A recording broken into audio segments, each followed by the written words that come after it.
I'm very appreciative of your invitation. Thank you so much for inviting me to come and be part of your Zoom session. I think that in the last year, I've spoken to a lot of Dharma groups via Zoom. And at first it was a little bit awkward, but what's interesting is that after we had been doing this for a while, what we've noticed, at least in our little Sangha in Central Ohio, is that we get to know one another in a different way through Zoom, and it's almost like we're alone together, doing our prayers together, doing our pujas together, our chants, our chanting, and so on. And we've even done meditation retreats together. It's been very interesting. And so there is a feeling of separation, of course, but there's also a feeling of I don't know, togetherness. And so I really appreciate you inviting me here. And I also want to thank you for being there for each other there in Southern California for the last year while we've been coping with this change. And I think that what we're hearing here in Central Ohio from our Dharma friends is that some of our Dharma friends are really interested in continuing to meet on Zoom. Some of them are older, some of them have a little difficulty with mobility, but even if they have these problems with mobility and so on, they can actually join us through a Zoom, and it helps them to stay connected. Right now, all of the great masters are on the internet and are giving teachings. His Holiness Karmapa just this week started a series of teachings on the life of the eighth Karmapa, Mikya Dorje, and so he's teaching every day. It's a little early for you folks, but you can watch it by delay on YouTube. And it's at 8:30 in the morning Eastern time. So for you, it would be prohibitively early, but you can still watch on the Karmapa's YouTube channel his really amazing teachings on the life of the eighth Karmapa. So there's a lot of teachings being given online. So thanks for being part of that and for supporting each other. I'm going to start with a short prayer, and I often start my talks with a short prayer. So we'll be reciting, or I will be reciting a short prayer in the Tibetan language. I'll recite it once, and then I'll recite it once in English. You can join in if it's a prayer you're familiar with. You can join in, but if it's not a prayer you're not familiar with, you can join in your heart and in your mind, dedicating this session to the benefit of all suffering beings. O sanje chedan soji chonamla jangchu pardu dani kyapsuji daji jinsoji pe sunamki drola penshir sanje druparsho. In English, in the Buddha, his teaching, and the order most excellent, I take my refuge until enlightenment is reached. By the merit of generosity and other good deeds, by the merit of generosity and other deeds, may we attain Buddhahood for the sake of all sentient beings. I'll recite a short prayer for the gurus of the lineage for their blessing. O palden sawe lama rinpoche, dagi chior pede den chula, kadrin chenpo kone che sunte, kusun tuking utrup sal du so.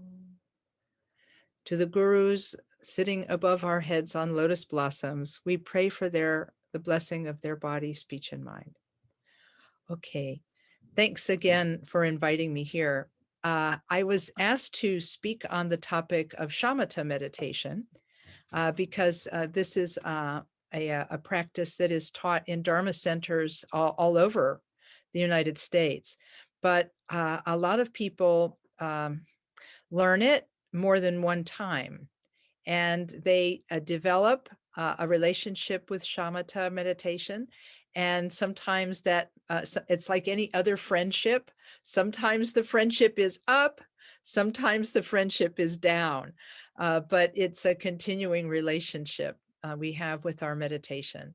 And so I was asked to talk a little bit about the path of shamatha and how we learn shamatha, how we progress, and what the relationship of shamatha meditation is to the practice known as Mahamudra meditation. And I think this is a really good topic, because if we look at the name of our center, it's Karma Thegsum Chöling. Karma refers not just to the idea of action, cause, and result, but it also refers to the karma kagyu lineage. And the karma name refers specifically to His Holiness Karmapa, the person of Dharma activity, Karmapa, who is the head of our lineage and tradition. And for the last 17 generations, from the first Karmapa to the 17th, for these 17 spiritual generations, the Karmapas have been the holder of our Karmakaji lineage. And what has been the main practice of all the Karmapas, and what has been the main practice of all of the lineage holders of this tradition? It's Mahamudra. And the word Maha means great, and Mudra means seal, like the seal on a document. In fact, one person said you could probably, instead of calling it the Great Seal, you could call it the Great Authenticity, because it is a way of sealing our experience of the world with the truth of the nature of things. And so this meditation, called Mahamudra meditation, has been handed down in the Kagyu tradition from from the time of Tilopa, the great Indian master, until now. So for about 1,000 years, this Mahamudra, this great seal of authenticity, this practice of great authenticity, has been handed down from teacher to disciple and through the ages. And it is the practice that is given to us here at our Dharma Center. It's the practice that is given to us. And so we start out as new meditators in a Dharma Center, such as Karma Thegsum Chöling, practicing the Thegsum, the three vehicles of our tradition: the Hinayana, the Mahayana, and the Vajrayana.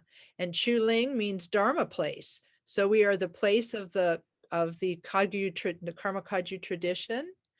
We're the place of the Karma Kagyu tradition's teaching of the three vehicles, and as a Dharma place. So we're the place of the Buddha's teachings of the three vehicles of the Karma Kagyu tradition. So that's what our name is and why we're called KTC, Karma Thegsum Chöling.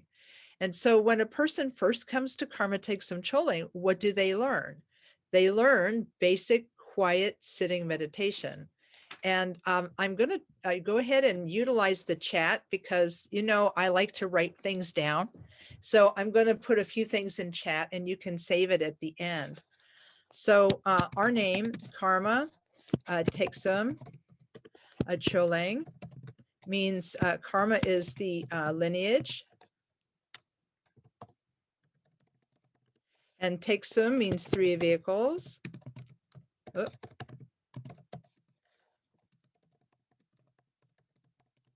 And then Chöling means Dharma place.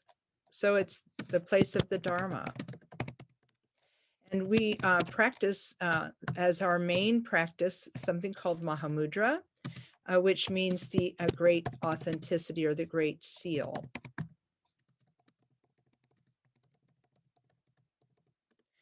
And so how do we approach this? It sounds like a pretty special practice. How do we as ordinary people connect to this 1,000-year-old lineage? How do we do it?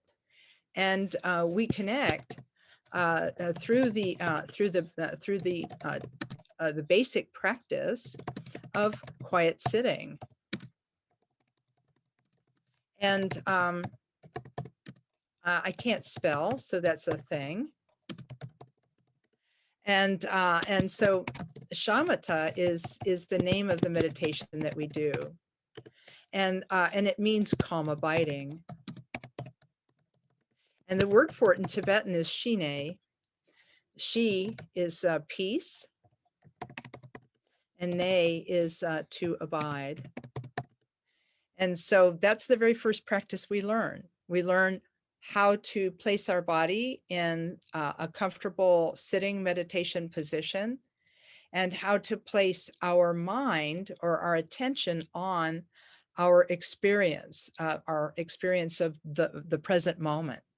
And by learning how to place our attention again and again and again and again, by learning how to place our attention over and over again, we learn how to stay. We learn how to be present. We learn how to be present with our moment-to-moment experience. So if we look at the technique of shamatha, it's pretty simple.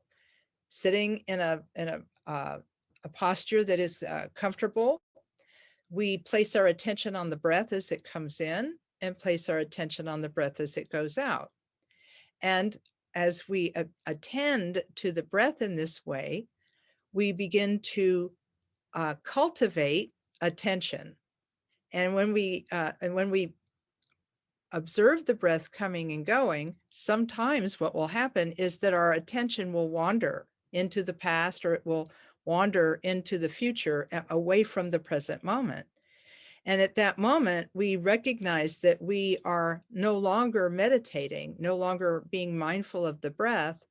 And we practice a technique that's sometimes called touch and let go, where we touch the distraction, whether it's a thought, an emotion, or a feeling. We touch it lightly with our attention. We could even label it thinking, let it go, and then return our attention to the technique for a fresh start. And I was talking to Lama Adam this afternoon, and we both think of that moment when we recognize that we've wandered. We both think of that moment as the power moment in any meditation. It's the moment where we experience the power of meditation, when we notice that we are no longer attending to the breath. And when we notice that, and then make the conscious choice to let go of the thought and make the conscious choice to place our attention back on the breath for a fresh start, it's a moment of power, because we are empowered by that moment, because we chose what to do with our attention. We chose what to attend to.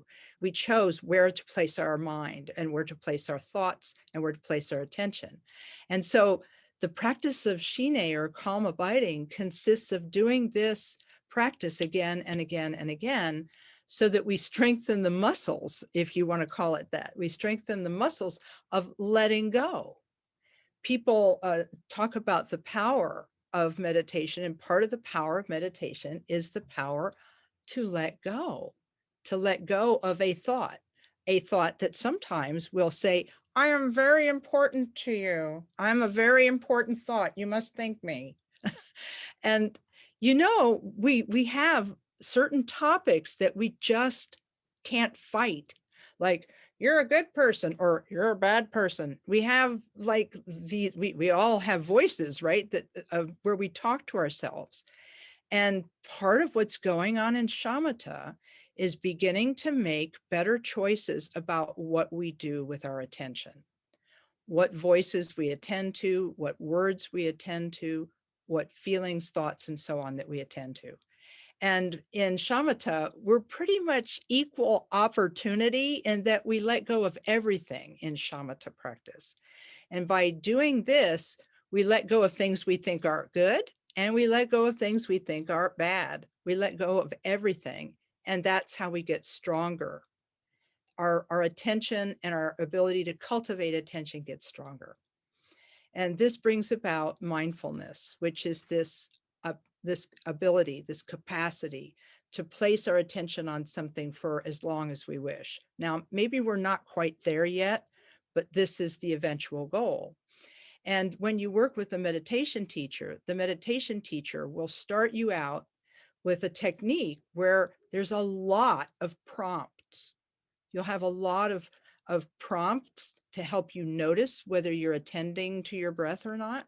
Some people will follow the breath all the way in, follow the breath all the way out, and they'll count in breath, out breath 1, in breath, out breath 2, in breath, out breath 3, and so on. Eventually, what will happen is that the counting will become unnecessary because you'll be able to attend to the breath without it. So that will be abandoned at some point. Although for people like me, when I start meditating, I still start with counting, even after 40 years, because it helps me to kind of get in the groove. And then after I've done it for a while, I can let go of it. The second prompt up under your attention is the attention to both the in-breath and the out-breath. So eventually, a meditation teacher will progress you to the place where you are no longer attending to the in-breath, but only to the out-breath. And that will be the second of the progressions in your practice. The first one will be letting go of counting. The second will be letting go of attention to the in-breath and only being attentive to the out-breath. And then eventually, one will be able to attend merely to the light sensation of the air coming in and out of the nostrils. And that will be the next transition. And the final transition is to become so attentive that one can then lift one's gaze, because when you first learn how to do shamatha, you are taught to look downward and gaze downward and on the floor. So there's a groundedness to your practice. You know, looking at the ground, you are grounded. But then eventually, as you get stronger with your attention, you can actually lift your gaze, which for some people causes more, a little bit more a distraction. But once you are able to be attentive to the breath in this way, you can raise your gaze upward and be have a relaxed attention and awareness of the entire space in front of you. And so these progressions will be something that you talk about with your meditation teacher, or some people actually naturally progress this way all by themselves. But it's always good to check in with the teacher to make sure that what you're doing is still helpful. And so this is the first part. This is the first part of shamatha. It's what we learn first. And after we learn it, it's a skill we're going to have forever. We're always going to have that skill of training our attention. But what will we do with that trained attention? What will we place our attention on? I remember sitting in a group interview with the Hartford, Connecticut, KTC, with Khenpo Karthar Rinpoche a number of years ago. And they said, well, how do you know when it's time for you to progress from shamatha meditation to other forms of meditation? And Rinpoche said, it's important to know when to move on, he said. And he said, because if you don't have good individual instruction, he said, what can happen if you don't progress and don't move on, he said, is that sometimes your shamatha will actually stagnate. And by stagnate, he means your mind will become dull instead of bright and clear. And he said, if you fall into this negative habit of sort of just zoning out or checking out and not being aware, he said, it won't be as good for your meditation. And so he said, once you have begun to gain some pacification of your grosser mental afflictions, that's how he put it. He said, when your shamatha has begun to pacify your grosser mental afflictions, meaning you start to see small changes in your behavior, based on your ability to do shamatha. He said, then he says, when you begin to see these changes and being able to tame your grosser mental afflictions, he said, it's very important to move on. Now, he didn't explain specifically what to move on to, but in my experience working with students, what I've encouraged students to move on to is bodhicitta meditation. Bodhi means, of course, awakening, and it refers to understanding and knowing the mind.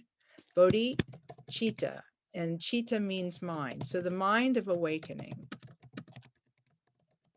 There are two forms of meditation in the bodhicitta practice. And the bodhicitta practice, as shamatha practice, is associated with what's called the foundational vehicle, which is sometimes called the Hinayana. And it's called foundational because it's the beginning of everybody's practice. Everyone begins their practice with basic shamatha and basic ethics and morality teachings. Because the Buddha, when he gave his very first foundational teachings, he was teaching a lot of people who had completely different ideas about karma. They had completely different ideas about meditation and about the nature of mind and the nature of reality. So he had to start his students out with very simple practices. So he started them with shamatha and the teachings on the Four Noble Truths about suffering and its causes and the solution and the path. So he gave them the Eightfold Noble Path of right action, right thought, right intention, and so on.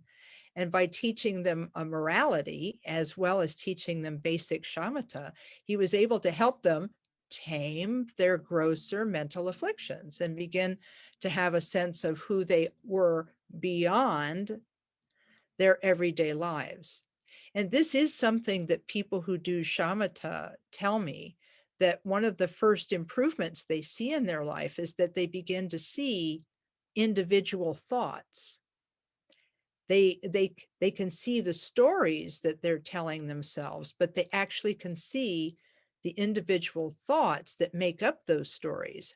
And they begin to get the capacity to notice and let them go, both when they are meditating and when they're not meditating. They actually know. I had one person say to me, it's like I can now watch myself get angry. I can watch first this thought, then this thought, then this thought, and then it cascades. And they say, now I can't stop getting angry, but I can actually like watch myself do it. And although the person kind of was a little frustrated by this, they actually also felt a little happy because now they could see the individual thoughts and how those thoughts influence their choices of words and actions. And they were actually able to make some changes and to restrain themselves a bit and speak in a different way in order to really be heard. Because sometimes when people are angry, the folks listening to them can't hear them. They just, because they're so caught up in the angry display that they can't hear the substance of what the person is trying to express. And so if we can calm down even just a little bit, some of these negative habits of reaction, then people will actually be able to hear what we're saying. And so this is one of the benefits of doing shamatha. You can begin to make changes and to begin to make better choices about what you put your attention on. And after one understands the foundational vehicle of ethics and morality and meditation, the next progression is to understand love, compassion, and wisdom. And so when we talk about bodhicitta, bodhicitta consists of two meditation practices. One that is called the meditation on absolute bodhicitta, or sometimes they call it ultimate bodhicitta. And then there's the meditation on a relative bodhicitta. Relative bodhicitta is love and compassion. Okay. And And most people say, well, why should we have to train in love and compassion? Doesn't that just come naturally? And the answer is sometimes for some people, it comes naturally. We may feel naturally close to those we love, but we may feel distant from those who we see as being different than us. And those people may actually be on the outside of the fence of our love and compassion, and they could potentially be someone we harm. So by training the mind to have a loving reaction and a loving response to ourselves, to have a loving response to ourselves, to have a loving response to others, by training our mind in the safety of our meditation seat to have love and compassion for ourselves and others, this helps us to see ourselves in others and to have compassionate thoughts toward them. And this actually feeds our ethical behavior because we recognize from the foundational vehicle that hurting others hurts ourselves. And by causing benefit to others, we benefit ourselves. And so by learning the sort of the real world applications of the foundational vehicle, this helps us to change our situation in life and how we experience the world. But when we train in love and compassion, we begin to actually gain a sense of purpose, because the bodhicitta practice is done by those who are called bodhisattvas. And bodhisattvas, sattva means a person who holds the mind of awakening. A bodhisattva is that kind of person, a person who wants to wake up, a person who wants to be kind and loving and serve others. And so before, when we were still learning the foundational vehicle and only serving ourselves, our scope of practice was kind of small. But now, entering the Mahayana, or the greater vehicle,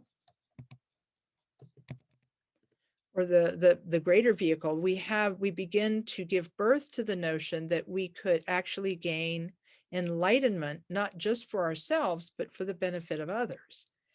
And so that's where we go with our training in bodhicitta. And most of you have already learned the relative bodhicitta meditation. You've already learned it. It's called Tonglen. And Tong means to ascend, and Len means to take. So sending and taking. By imagining on the out breath that we send love and goodness to others, we train in love. And by meditating as we breathe in that we remove the suffering from others, we practice compassion. And so by doing this practice for just a few minutes every day, along with our shamatha, we continue doing shamatha, but we add a few minutes of Tonglen, sending goodness and removing suffering. And when we do this, gradually we train ourselves to have a different view, both of ourselves and others. Remember, Rinpoche said, if you are doing shamatha and you've begun to see some improvement in your grosser mental afflictions, it's time to move on. And for me, when Rinpoche was telling me about moving on in my own practice, he added Tonglen to my practice. So I'm taking that as the meaning of moving on that he gave to this group and from Connecticut. So, but there's more than just in bodhicitta practice than just practicing love and compassion.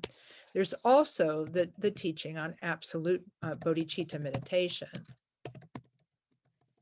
And that's kind of where I'm going to take a pause here in a minute. But the absolute bodhicitta meditation is it's sometimes called analytical meditation. And analytical meditation is different from shamatha. In shamatha, you let go of your thoughts and cultivate attention to the breath. But in analytical meditation, you actually use thoughts to come to an understanding of something, to come to a conclusion that is actually experienced and felt. And I'll give you the example. There's in the book, which I just happen to have here, in the book, The Great Path of Awakening by Jamgon Khantrul, Jamgon Khantrul explains a 4-part meditation on mind where one uses analysis to understand the absolute or ultimate nature of our minds. And in this meditation, he asks the practitioner to begin by, and the slogan says, think of all phenomena as being dreamlike. And so step 1 of this meditation is to then look at one's experience and recognize that one's experience of this world, whether it's through the 5 senses or through thought, it's all happening in the mind. We may see trees out the window and furniture in the room, but all of these experiences are being experienced by the mind. And so we could close our eyes and imagine this room, and we would know that imagined room was a mental experience. Or we could go to sleep and dream the room, and we would know that was a mental experience. But it is anyway, even when we are awake, we are experiencing all phenomena with our minds. And so that's the first stage of this 4-stage analytical meditation. The second stage, this first stage ends with a felt sense of, yes, this is how it is. And you see, you are not coming to an intellectual conclusion necessarily through this analysis. You're understanding the truth of this is how perception works. I see things, but I hear things and so forth, but it's all being experienced by my mind because the eyes don't think, the tongue doesn't think, the ears don't think. The mind is what thinks. And so we come to this conclusion. You could stop the meditation there. That would be enough. But the meditation goes on to a second phase where you ask yourself, what is the mind? And by using analysis, you analyze the mind, your experience of the mind in this moment. You ask yourself, well, what color is my mind? What shape is my mind? Where does it begin? Where does it end? And each one of these questions is easily answered by just turning your attention to the mind. You turn your attention to this awareness that you have. And when you turn your attention to that awareness, there's no color. You don't see a color. You don't see a shape. You don't see a form. You don't see a beginning. You don't see an end. And as you can see, this is a felt experience. This is not an intellectual conclusion. And by looking for limiting characteristics in the mind and finding none, one then moves into the third phase of this meditation, this analytical meditation. Having found nothing, one rests in that feeling of not finding anything. And resting in that for 1 or 2 or 3 seconds is actual meditation. And that's the fourth stage of it.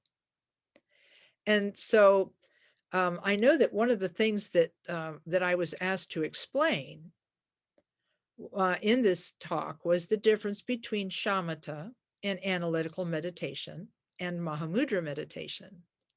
And so it's fairly easy to describe shamatha as this calm abiding, where you allow your attention to rest on the breath and you use the breath as an object to cultivate your attention, bringing it back again and again and again, your attention. But then with analysis, you actually look at your awareness, you look at your experience and ask yourself questions about it, all of which lead you to understand that the mind in itself is not a material thing. But it's not nothing because there is experience. And this paradox is experiencing this paradox is the point of analytical meditation. And this is what makes it different from shamatha. Shamatha helps analytical meditation because when you don't find a color, don't find a shape, you have to be able to rest in that not finding for 1 second, 2 seconds, 3 seconds before you move on to your next topic. What shape is the mind? Not finding it, you rest in that not finding 1 second, 2 seconds, 3 seconds, and so on. And so what we're talking about here is incredibly short periods of genuine discovery.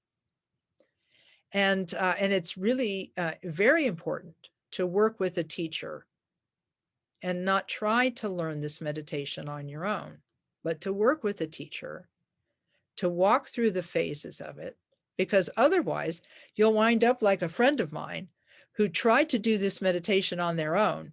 And then they went to their teacher saying, you know, I'm really becoming very confused. I'm not sure. Am I having my thoughts or am I having somebody else's thoughts? And at that point, the teacher said, I think it's time for you to stop this meditation until a little bit more time has passed, because you're only making yourself more confused. So this is why it's really, really important to work with a teacher.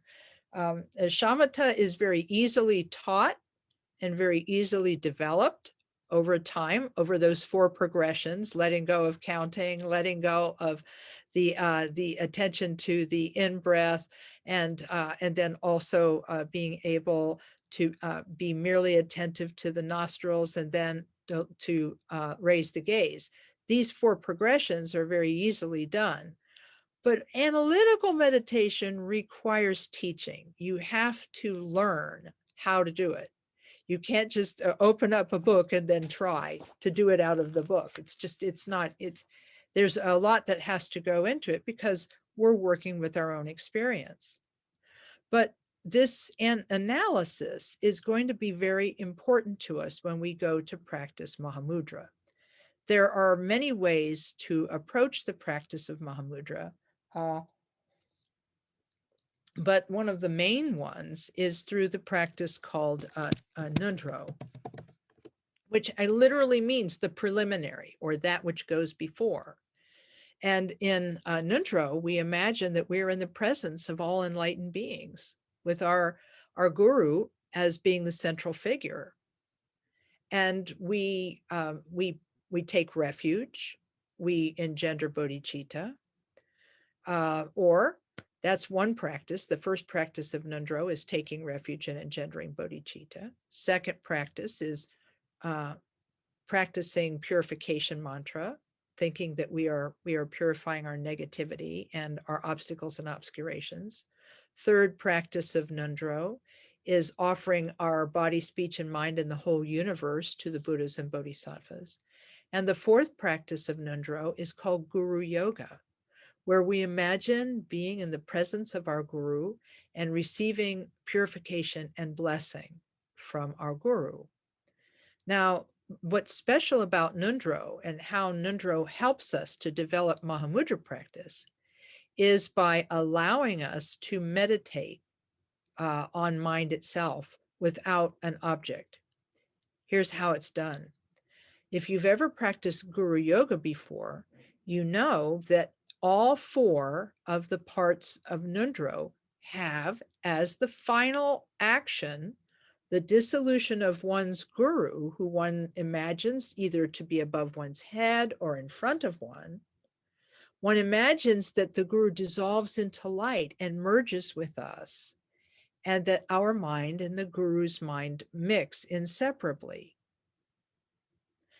And then one releases any intellectual focus for the mind and allows the mind to rest in the unity of our mind and the guru's mind. It only lasts, like the analytical experience only lasts 1 second, 2 seconds, 3 seconds, 4 seconds. And then we begin to have our normal methods of thinking again. We think about tomorrow, we think about today. And in so doing, we distract ourselves from our awareness. And when we recognize we've been distracted, we dedicate the merit of our practice and start again. So you can see how shamatha practice progresses our capacity for being attentive, and how bodhicitta practice increases our capacity for love, compassion, and purpose. That's relative bodhicitta meditation. And how the analytical meditation of ultimate bodhicitta begins to open the door to us understanding the nature of our minds, how our minds really are experientially. And then this also helps us to practice Mahamudra practice through the practices such as the 4 parts of Nundro, or an alternative way of practicing Mahamudra is through the practice of mantra and visualization. By visualizing Chenrezi or Tara or the medicine Buddha, we can realize the basic nature of our mind through the symbolism of a deity or Buddha made of light, and we become that Buddha, and we become made of light. And then what do we do at the end? We dissolve it all into utter emptiness and rest our mind again for 1 second, 2 seconds, 3 seconds, resting it genuinely in itself. And in this way, we also practice the Mahamudra practice. And so this was a very short, even though it was a little longer than I meant for it to be, this was a very short introduction to the practice of meditation from shamatha to Mahamudra, and how we progress gradually through the various techniques and methods from one to the other.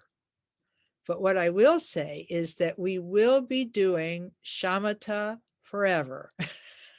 We will always be doing some form of attention practice. But what will happen is that gradually, through the practice of analytical meditation and through the practices of Mahamudra, we will begin to infuse our shamatha practice with elements of insight or vipassana. Shamatha means tranquility in vipassana. I think I'm going to spell it right. I'm going to spell it wrong. Vipassana. It means insight. And this insight is the insight into the nature of things. Look at what's happening in analytical meditation. You look at the mind and analyze it and see that it has no inherent existence. Wow, what a thing. And you have an insight into how mind is.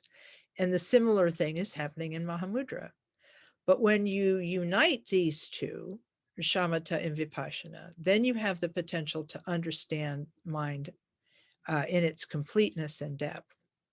So that was a fast tour of all of the of what we teach at the Karma Thegsum Chöling centers. The foundational vehicle of shamatha, the Mahayana vehicle of practicing love and compassion and an understanding of wisdom, and then finally the Vajrayana practice of Mahamudra. So anyhow, it's just a little bit. Sorry, that was a lot of info, but I was requested to try it, so I'm trying it. So we can have like questions, we can have discussion. You can type questions in chat. Or we can, I don't know, we'll ask the moderator if we want to unmute microphones, and you can ask questions however you would like to proceed. Yes, please, anyone who would like to ask a question, unmute yourself and do so. Or type it in chat.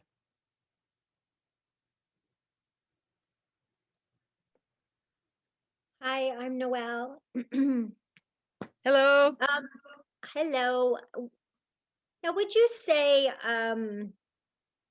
no, I learned meditating in college.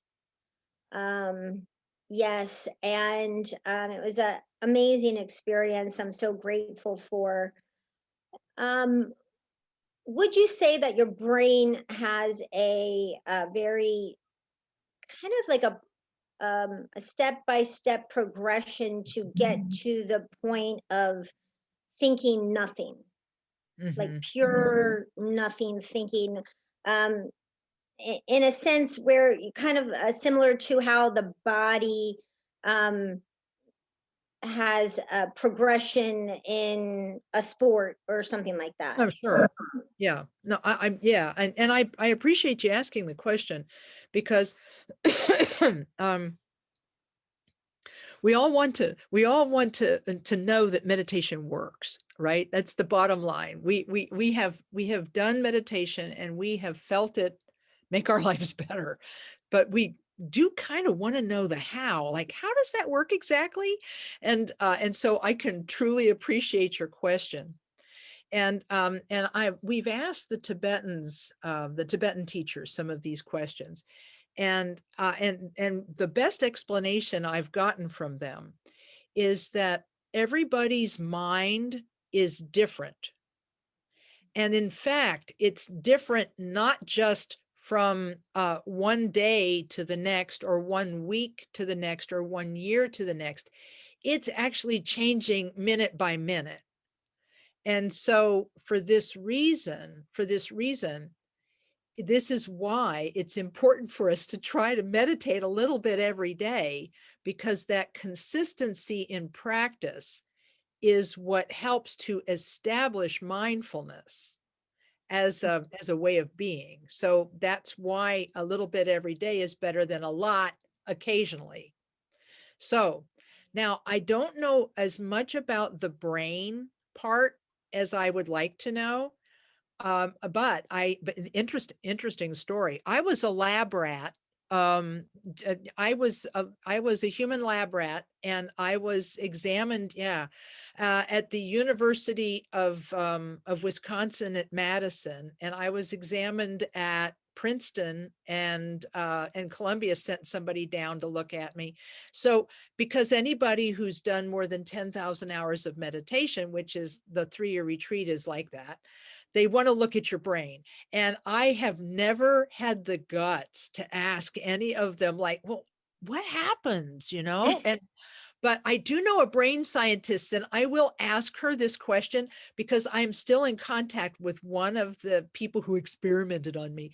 I'm friends with her, and I will ask her about that, about the brain part. But so I can only answer you from the sort of spiritual Tibetan side, as opposed to the brain practical side. Okay. But I'll see if I can get you a brain answer. But from the Tibetan spiritual side, they tell us that our mind is different from day to day, hour to hour, minute to minute. So this is why we talk about experience. We talk about experience rather than talking about like the brain. And okay, so because any experience we have is actually going to change moment to moment.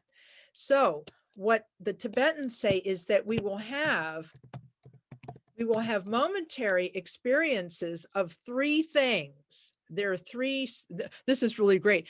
They're called side effects, which means they're not the point, but we will experience 3 things. We will experience well-being, feelings of well-being. Sometimes we'll have it like for a few seconds, and then boom, it's gone. We'll have these momentary feelings of well-being. will have momentary feelings of clarity, like, ah, you know, like everything is so clear. And then the other is non-thought. So we will have moments of well-being, clarity, and non-thought. But here's the catch. If we think, now here's what the Tibetans say. If we think that well-being, clarity, and non-thought are the point of meditation, we're making a mistake. Because it's like we're going for the sizzle and not the fake steak tofu. Okay, you know, we're going for the sizzle of this experience rather than the nourishment of just being with your mind.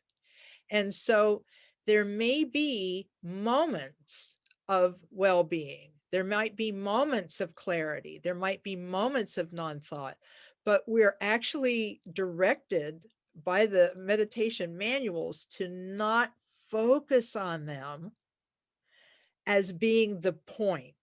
Because if we do, then what happens next is that we get bad news. We get ambitious. And if we look at the Four Noble Truths teaching, where the Buddha said suffering's part of life, suffering has a cause, suffering has a solution, and there's a path. The cause of suffering is called clinging, I can't spell that, and a fixation. And so clinging and fixation are the cause of suffering. So we're clamping down, okay? And we want something. And this clamping down and wanting and trying to perform and all of this sort of thing leads us into confusion about what success is, number one. And it actually leads us farther and farther away from our basic being. We can't just be with mind as it is. And in fact, sometimes we think that thoughts are our enemy. And so we want to go chase them away with a stick, you know, because if we chase the thoughts away with a stick, then everything will be great.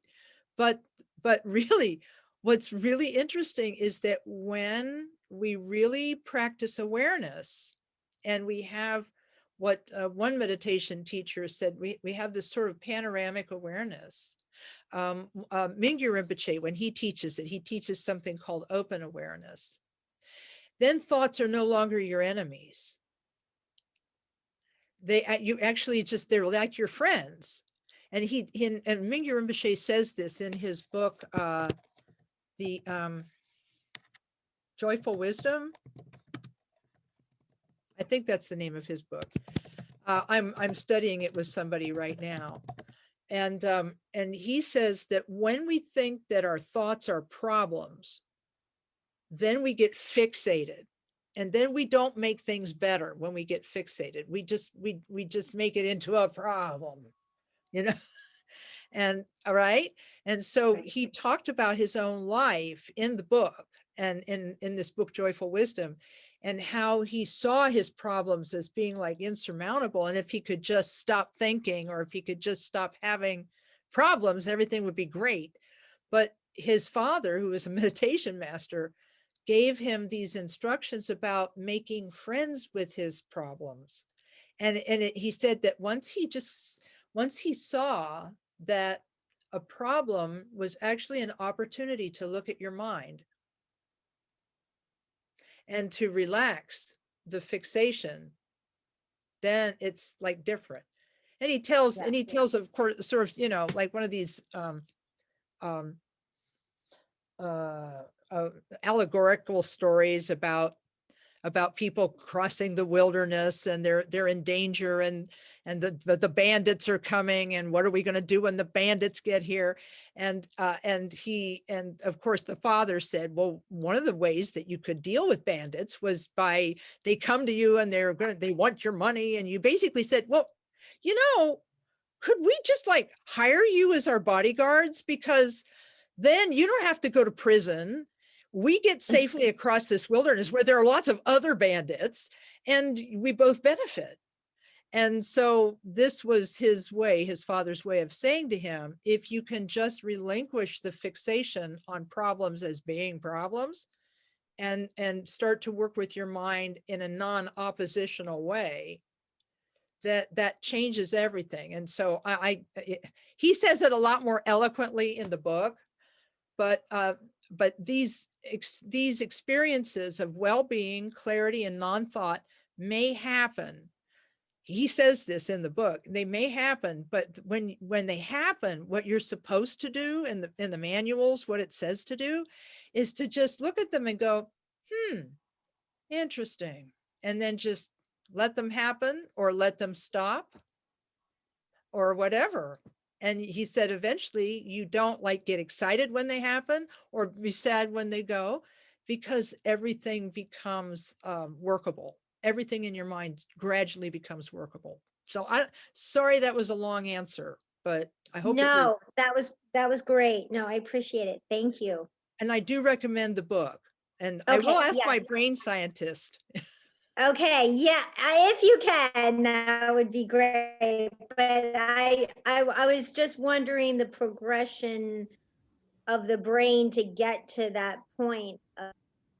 Is there, I guess everybody's different, right? So, Well, and we have to remember that really what awareness is non-fixation. How do you non-fixate without zoning out? That's the key.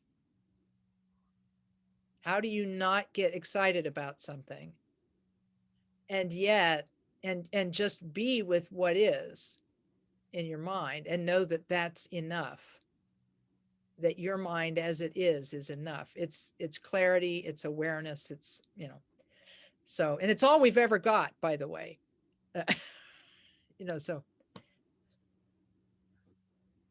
I have thank you. friends. Yeah. Yeah. I have friends who are performers, they're musicians and actors. And I have friends who, like, they're artists, they paint, and they talk about being in the zone, and where you're just with and you're not thinking about it at all. You're just there. And so there's some relationship with that. And we can talk more about that when my brain gets better. So I think other it's cool. called Thank Joy of you. Living, by the way. I think the Say book that is again. I think the book is called Joy of Living. Actually, he has two books. Oh, okay. One is called, the first book is called Joy of Living. Yep. But then he wrote another one called Joyful Wisdom. It's sitting up on that bookshelf over there, which you can't see. Okay, that's fine. It's messy. Other questions? Some time ago, I took a course in neural activity of the brain and meditation. Yeah. Of course, I don't expect me to recite all the different brain waves and what happens each time, etc. Okay. So my question is, what? At one point, theta waves have something to do with deep meditation. At what point is meditation no longer a brain activity? The brain, yes, physiologically goes through has these different patterns, and you can induce hallucination, etc., euphoric feelings, etc. At what point is there that the brain is irrelevant to your meditation? Oh, yeah. To insight, I do. I do understand that question. At least I actually do understand that question. This I think comes from a lot of practice, because those of you who have read about brain studies and so on know that one of the most interesting aspects of brain study is about the limbic system. And I don't know enough about it to be able to be conversant on it, but it's the fight or flight mechanism in the neural experience of our bodies and minds, and it controls the what's called the startle reflex. It's what makes you jump when you hear a loud sound, and you don't think first. When you hear that loud sound, you just jump. And they have found that deep, proficient meditators, this was not me, by the way, they didn't do this test on me, or I probably would have gone through the ceiling. That deep and proficient meditators do not jump when they hear loud sounds. Mm. And from my opinion, as just as a average Buddhist, you know, it's my opinion that at that moment, the brain ceases to be relevant to the Yeah. situation. But that's just my opinion. We would have to ask the Rinpoches, the Tibetan masters, this question. I would be very interested in hearing their answer, because if we look at, do I have the book here? No, I don't have it here, but one of the books I'm working on right now is called The Five Buddha Families and the Eight Consciousnesses by Trungpa Rinpoche. If you want to read this book, you can go to rinpoche.com and click on teachings, www.rinpoche.com, and click on teachings and read his book on the eight consciousnesses, which is a spiritual, I didn't spell that right, but it's a spiritual description of how Buddhists talk about the mind, that it's unitary, but it has eight functions. The five senses, the sixth, which is thought, and the seventh, which is the felt sense of I or me. Sometimes it's called the afflicted consciousness or the kleshic consciousness, because it's kind of where the rudiments of emotion come from, the clinging to self, and it's what makes you jump. And then there's the basis consciousness, which can be in either confused mode or wisdom mode. And when it's in wisdom mode, then the brain does become irrelevant. But that's as far as my knowledge goes. We would have to get a person who has arrived at Thank you. this, you know. Your insight was what I was wanting to get to. Yes. Yeah. So like, here's an example. Let me just tell you a story from my 3-year retreat. Khenpo Karthar Rinpoche, many people, he passed away in 2019. Many people thought of Khenpo Karthar Rinpoche as an enlightened being. And they felt that he had arrived at this place. Mhm. And he was explaining the eight consciousnesses to us one afternoon in a lecture. He was sitting, there was another Tibetan Lama with him. And Rinpoche said that when a person becomes this very, very proficient in this style of meditation, they don't jump anymore when they hear loud sounds. And almost as though on cue, the door slammed right next to him, because we didn't have air conditioning, and so the whole house was open. The windows in every corner of our house of the women's house was open. All those windows were open. And you know how it is on a summer afternoon, sometimes, doors will slam because the house is breathing, right? And just like, almost like it was on command, the door slammed. The other Tibetan Lama jumped, but Rinpoche didn't. He just sat there and said, QED, So, I mean, it's like, what? Anyhow. He actually demonstrated what he was talking about. Right. Yeah, he was a really, really, really unique and rare individual of just mind blowing. So, but thank you for asking. I'm sorry I can't answer it, but we had a good chat, didn't we? Other questions, because we still have some time.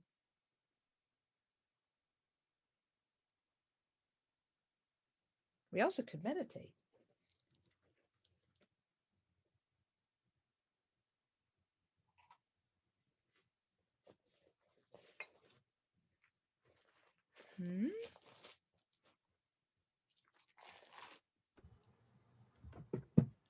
Okay. Hi, it's Noelle again. The way I see meditation is, the only thing that we have control of is our thoughts. And so meditation is the ultimate control of what you decide to think. It's the path to that control. And therefore the path to happiness and, you know, it's a control of your reactions to different things in life. Whatever comes your way, how are you going? You now have a decision to react, not just fly off the wall in anger or whatever emotion. I guess. I don't know if you want to expand any thoughts on that having that, because then you become more at peace and balance. Right. And I do understand that. You're going to find this amusing, but on my laptop, I'm like, you know, like a messy person, and I have like little I have little post-it notes. I have two little post-it notes, and one side is like people I have to call and things I have to do, but on this side there's a little note about a book that I'm working on editing, and the line I left off on was habits are involuntary. Just so you know, it's like the answer to your question is sitting right there on my post-it note, and that is that that for most of our lives, and until we achieve this accomplishment of the unity of shamatha and vipassana, and the realization of both relative and ultimate bodhicitta. Because see, it's not just mental control, it's also incorporating bodhicitta, this wish to be of benefit to ourselves and to others, because this purposefulness of being present and being able to benefit others. Until we arrive at that, we are still subjected to habitual patterns. We have habitual thoughts, we have habitual actions and words, and mental voices and so on, where we talk to ourselves in a certain way. So at first our habits are very much involuntary, and we keep saying, why do I keep thinking about X, or why do I keep thinking about Y, or why do I keep thinking about Z? And we have a lot of that. And at first it is very much like the bandit problem that Mingyur Rinpoche's father told him about, which is where we see thoughts as problems and we see problems as big hairy deals. And so we want to have control of that so we can, like, poof, make them disappear. But then we're sort of exiling parts of our experience of the world. So we have to find a way to both be with them and be beyond them at the same time. And so this is where love comes in. And this is why practicing and rehearsing love and compassion for oneself, and practicing and rehearsing love and compassion for others helps us.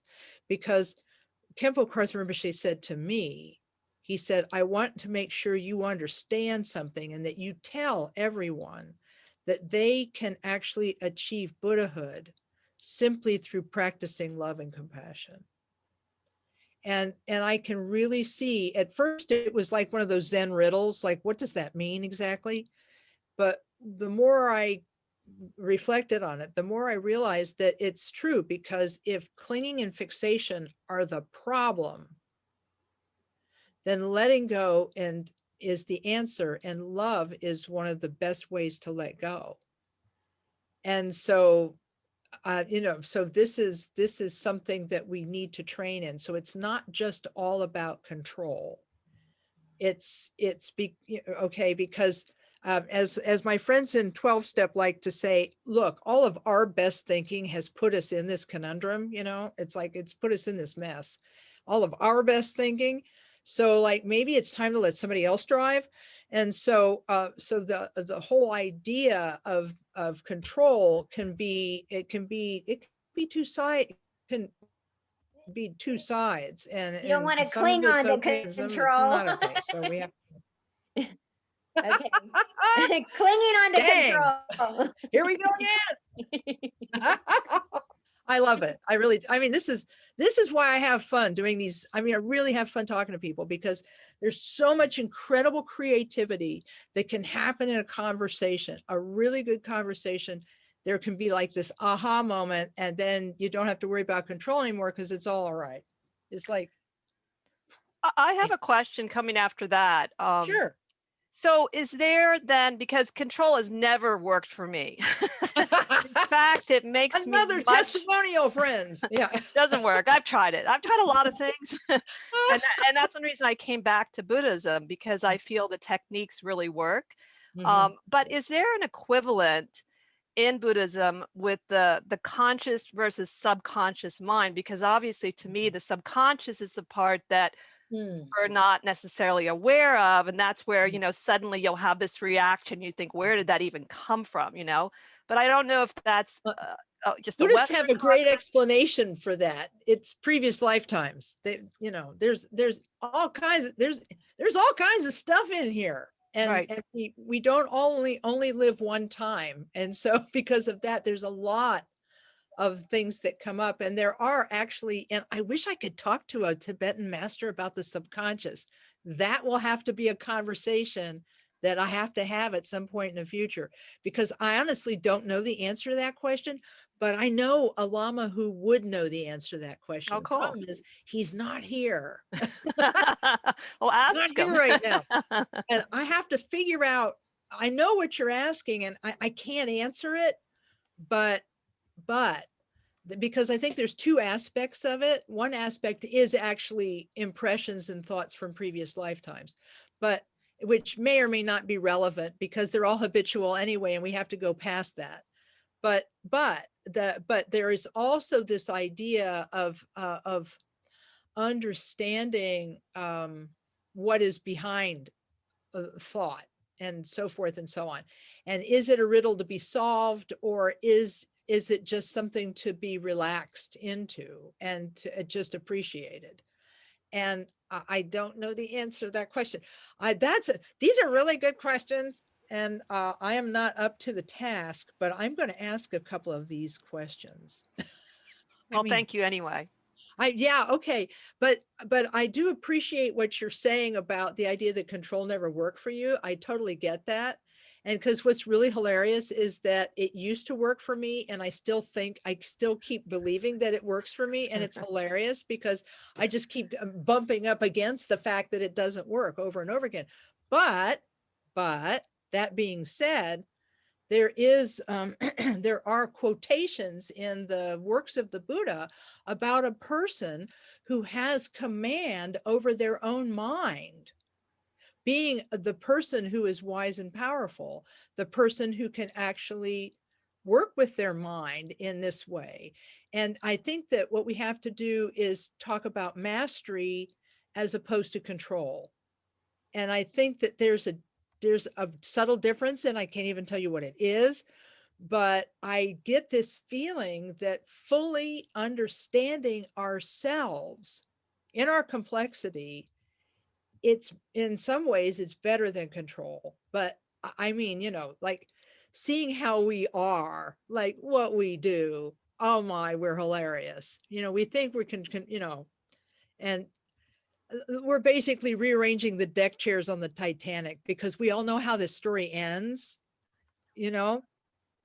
And you know, and so what we have to try to do is this is why love is so important, because every one of us will face the end of our lives at some point, and we have to have the sense of being able to relax the mind in this ultimate change, and to you know, to be able to be present in all the moments of our life. And I think that ability to be present is where that mastery comes from, but I can't say more about it because I haven't gotten there yet. So but I know that it is a potential for all humans. I'm looking to make sure I'm not running you guys over on time, but I wish I could answer these questions. They're so good. But I'll check with my brain trust guy about the subconscious, and I'll talk a little bit about what happens in the brain, because that's really interesting. So we'll see. But interestingly enough, we can all experience non-thought momentarily. You know, we can do it. It's a moment. And it's kind of what happens when you're arguing with someone and your cell phone rings. Okay. You're having this argument. And you're trying to give the other person this idea like, you're right. I'm right. You're wrong. Blah, blah, blah, blah. And then suddenly your phone rings. And there's like a disruption. And for a second, nothing is on. And then you have to decide whether you're going to answer the phone or not. And then you make the decision to answer the phone. And now the most angry person in the universe suddenly goes, oh, hi, how are you? Oh, yeah, it's fantastic. Great to hear from you. So, I mean, this is what we do. And learning to have compassion for ourselves in our complexity is a really powerful thing. So I'm sorry, I can't answer some of the questions, but I'll see what I can find out for you.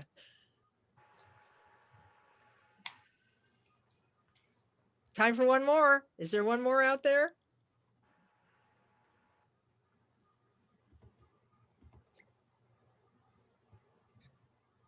Well, then we'll sit for a moment. I actually, I have my own little meditation gong here. So we're going to do just a 2 or 3 minute session, just to relax the mind a bit. So you can place your body in the posture that is comfortable for you. And you can tuck the chin in slightly, that straightens the neck. And you can gaze generally at the floor in front of you, or close your eyes lightly. Make the mental preparation of thinking, I'm going to be doing this meditation for the benefit of all beings.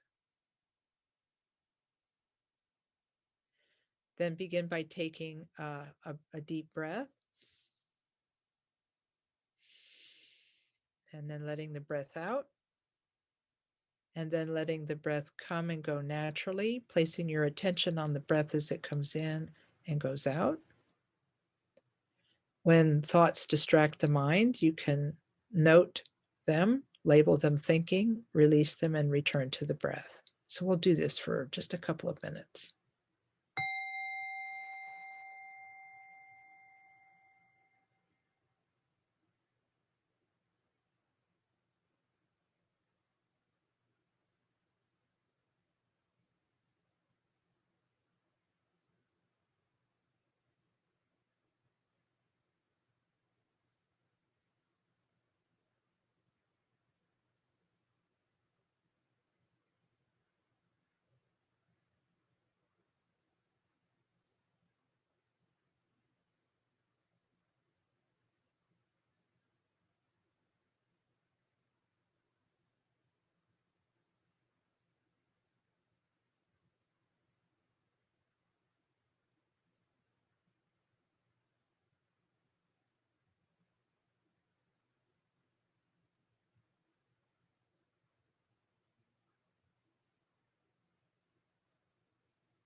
Okay. Thank you so much for being here this evening. It was great to talk about the progression from Shamatha to analytical meditation and then to Mahamudra practice. And we can talk about any aspect of this at a future time if you like. And I'll dedicate the merit of this session for all of us. We make the aspiration that through this merit, may all of us accomplish the awakening of Buddhahood. And through this, may we emanate in all directions and benefit suffering beings endlessly. I'll recite a short prayer in English. Through this merit, may all achieve the omniscience of Buddhahood. May it defeat our common enemy, wrongdoing, from the stormy waves of birth, old age, sickness, and death. From the ocean of samsara, may we free all beings. May we free all beings. May we free all beings. Okay. Thanks, guys. Thank you very much, Lama Kathy. Thank Yeah. you, Kathy. Thank you, Lama Kathy. Have a great evening, everyone, and you. take really good care of yourselves, you know, because I'm still hopeful that I can see you again someday in real life. Yes. But for now, just take really, really good care. All right. You And too. Ani Sherab, thank you so much, you know, and then also all of the friends and organizers there. Thank you so much. And Thank you, I Lama. will keep practicing.